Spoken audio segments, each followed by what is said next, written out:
Bismillah ar-Rahman ar-Rahim. Chacun d'entre nous devront vivre cette pression dans la tombe, c'est-à-dire un rétrécissement qui va se faire au point que cela va compresser un peu les côtes de la personne. Cela, que la personne soit croyante ou pas, musulmane ou pas, elle devra passer par cette pression. Cela a été authentifié dans un hadith lorsque le prophète sallallahu alayhi wa sallam parlait de Sa'd ibn Mu'adh, min kabar as-sahaba, parmi les grands compagnons, qui est mort à l'âge de 37 ans à la bataille de l'Ahzab, et on dit même de lui, taharakat lahu al-arsh, que le trône d'Allah a tremblé à sa mort. Que les portes des cieux se sont ouvertes. Et que 70 000 anges ont prié à sa prière funéraire.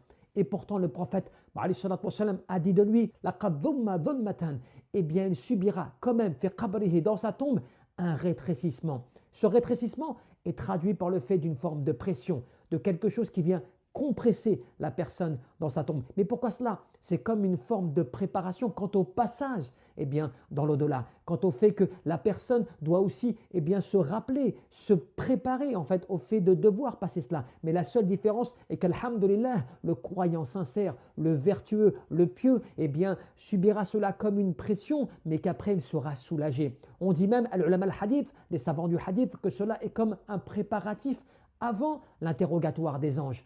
Mais bien sûr, celui qui ne l'était pas, cela perdurera bien plus longtemps et cela sera bien sûr plus dur. Ce qui concorde avec les hadiths qui mentionnent que la tombe sera aussi un des jardins parmi les jardins du paradis pour le croyant pieux et le contraire pour celui qui ne l'était pas. Donc cela est un rappel. Pourquoi cela? Pour pouvoir préparer et aussi pousser le croyant à faire des bonnes œuvres, à préparer sa future demeure, à préparer ce qui sera sa première demeure de l'au-delà et de savoir que lui-même, quelle que soit sa piété, parce que Sa'd ibn Mu'adh de son vivant faisait partie de ceux à qui le paradis était promis. Donc c'est pour dire comme quoi même des personnes qui étaient extrêmement pieuses, élevées auprès d'Allah vivaient cette pression. Donc ne soyons pas leurrés par les œuvres. Ne soyons pas leurrés par le fait d'être simplement croyants et de croire que tout sera simple. Il faut se préparer, utiliser les œuvres et les actions que tu as maintenant pour préparer justement ce passage dans la tombe. Quand tu sais que la pression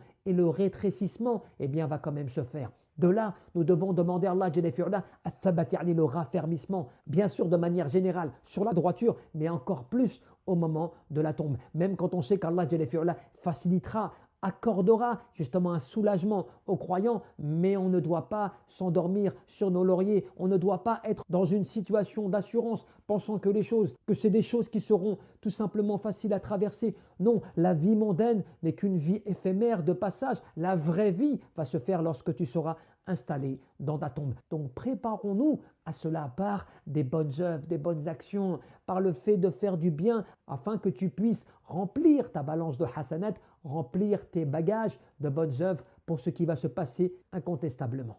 Wallahu a'lam, barakallahu fikum.